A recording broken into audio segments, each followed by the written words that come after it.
What the hell is going on, Guardians? It's Orion612 back again. This time with a build video for PvP. Yes, I played Trials this weekend. I had a little bit of fun. Content ongoing, I think, for the next month till early December is going to be quite dry. Regardless of the arms week or buffs that we do get, there will be zero content outside of light grinding for the people that are casual players and those trying to get up to 550 and unlock tier 5. Lastly, I think the last long-term grind out of this is your tier 5 armor set optimization for stats. Outside of that, that'll be about it. We did get a dope ass trailer for all the Star Wars stuff if you are a fan. Personally, for me, the jetpack garrison looks crazy on the Titan. Outside of all of that, it was like, eh. We'll have to see how the gameplay rolls out. Anyway, moving along to the build. I used Sunday, Monday, and early this morning in Trials was a Arc Titan running Peregrine Greaves. It's a melee-centric build. No super. 55 stats, so I doubt at all I'm getting a super unless I get an insane amount of orbs, pop off, and then my other two teammates, I take all their orbs as well, but I doubt it. We're running Rally Barricade with Storm's Keep, a classic go-to, a very annoying build to go up against, so I am annoying them this time. And there is utility in bolt charging other enemies that have different builds with smoke nades, with celestial fire. All of these things can trigger. Some gunfire triggers. It's very random when bolt charge triggers now, but we're obviously running seismic strike. I use strafe lift. I'm using flashbang. I was testing a bit with pulse and lightning, but I suck at lightning grenade. I'm not the best PvP player, mind you, but for this build video, it's for noobs, and some vets still use this.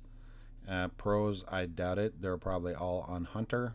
90% of the teams that I did go up against at least had one or two Hunters or Warlocks.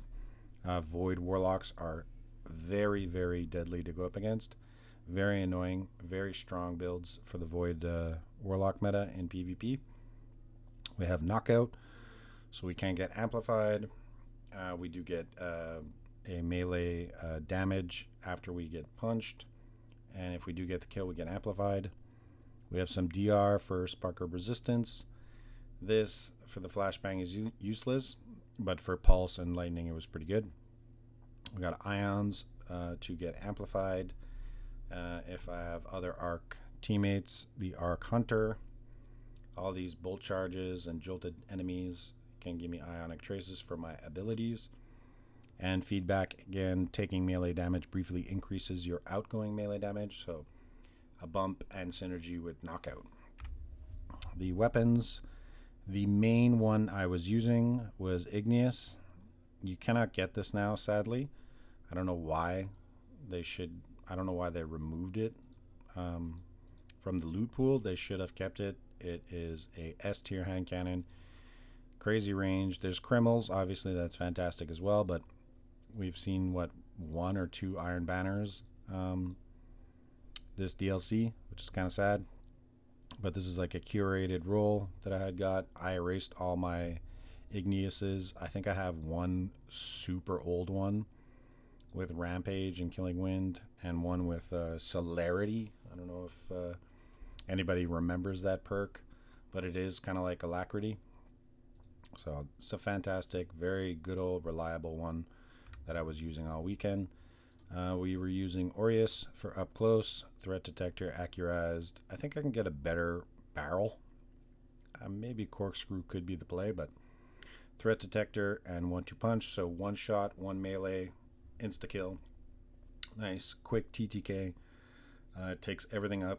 I have 80 range. I'll have 80 stability, 80 handling when there are enemies in proximity. I have handling on so I can swap quick out of my igneous, shoot melee, get a quick kill, get amplified, get an orb to drop for me and my teammates. This has so far, I really didn't like them, but this is the one that's grown on me, that I got used to using. I don't have many kills, 32 kills. That's okay. I don't really care about the flex. Winter Bite. So you get one shot when you pick up an ammo brick in the heavy ammo slot. It'd be nice to get two, but it does one shot when you actually fire the projectile. It does like 450, 60 damage. So it hits super hard and it freezes the enemies. And if there are multiple enemies there, you can get multi-kills on it. But when you don't have ammo, it is a heavy exotic weapon that you can use that can 2 and 3 hit kill an enemy. So very useful to have. There's a few enemies and opponents that I went up against that had it, and I was getting outdueled by it, so I put it on just to try it, and I stuck with it. It was actually very good. There was a few times I got a couple of multi-kills. I was very surprised by it. Outside of that, you have an LMG, good old reliable, unwavering duty, the Trials LMG. I ran it with Rampage and Target. It just deletes. You can run Rampage Onslaught, Subsistence Killing, Subsistence Onslaught, Subsistence Target Lock to get a little more ammo regen. I put on Targeting Adjuster. You can put on Backup Mag to have even more ammo if you want, depending on your roles and preference. Extended Mag or Appended Mag gets your magazine up to 75. Armor sets, really. Smoke Jumper is great. The twofold is just, I just had that for stats. I think there can be another set that you can use, maybe like Disaster Core. I'm not really sure. This is how much of a noob I am, what dual sets or 4-piece sets that I will need in trials. But this worked for me. Artifact, pretty simple. You want to get Radiant. Everything else, this goes into my Aureus for ammo regen. Meh. This goes into kinetic damage. Doesn't do much because it's always one shot, one melee kill. But it can come in handy in close range battles when you're not close enough to melee and you do actually have it. You can get a 2-shot kill or 3-shot kill. Shoulder to shoulder to get a little bit more DR. This is to get my grenades to recharge quicker. And because I'm radiant, I can get those little scorched little fireballs to fly out and get some extra damage ticks on people. And scorch them in case I have a ally who is running Celestial Fire with Incendiary Grenade. Get some maybe potential ignitions going on, because ignitions are crazy with Solar Warlock and Solar Hunter. Obviously we want Peregrine. These are the mods. Obviously you want your targeting. This is Kinetic Siphon. These are heavy-handed. These are to make the orbs. This is to get my class ability back because I'm going to be punching a lot. A reloader. Unflinching. This was just there. Extra space. Can't really put anything else into it. Enhanced athletics. Just for the Peregrine to be running around and get a higher jump speed and jump height. Or base movement and jump height, I should say. Reaper, because I'm casting my Riff a lot, so I'll be making orbs for the team, and that'll go into feeding back my abilities, obviously my melee, and everything else. So that is the build, and yeah, that's pretty much it.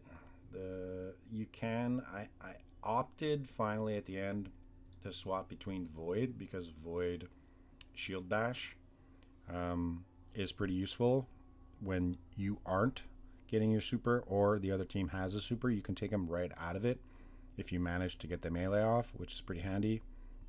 And you can have 2 chances, one with a suppressor and one with Shield Bash. These are the fragments I used, and I did actually have 100 super here and about 30 weapon, so that was the only change up in the stats. I might have had 115 melee, but I didn't really enjoy it as much because I was getting my super maybe once every 5 matches. But I went with Bastion, Controlled Demolitionist, great for your nade if you're running Scatter Nade and Vortex Nade. Scatter obviously is the best. Magnetic, you really got to stick them with it. So if you want to do that, you can put on fastball, but that takes away a armor mod slot and armor points for other utility. So if you do want to try a void, this is what I was running. Lots of overshield, basically. You can run bulwark as well if you want to run super overshields. So that's it. Don't forget to like, comment down below. Let me know what you guys think of the new trailer, new weapons. I am super excited for Jetpack Garrison. That is going to break PvP. That is going to be like, imagine a strand grapple, that jetpack, and an eager edge sword.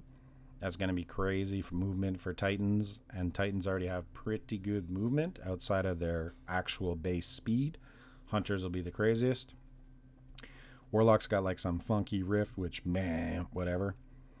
It is Strand, which is weird. It didn't come out now because we are in Strand artifact, but I don't know. The artifact for me this season was a little lackluster, but I'll be playing a lot more PvP, maybe coming out with different PvP builds going forward throughout the week. Comment down below. Just let me know how it's going. I did pop a stream on during trials. Whoever tuned in, thanks for tuning in. Let me know if you want to see more streams. Don't forget to sub. And that's it. I'll catch you guys in the next vid, man. All right. Peace.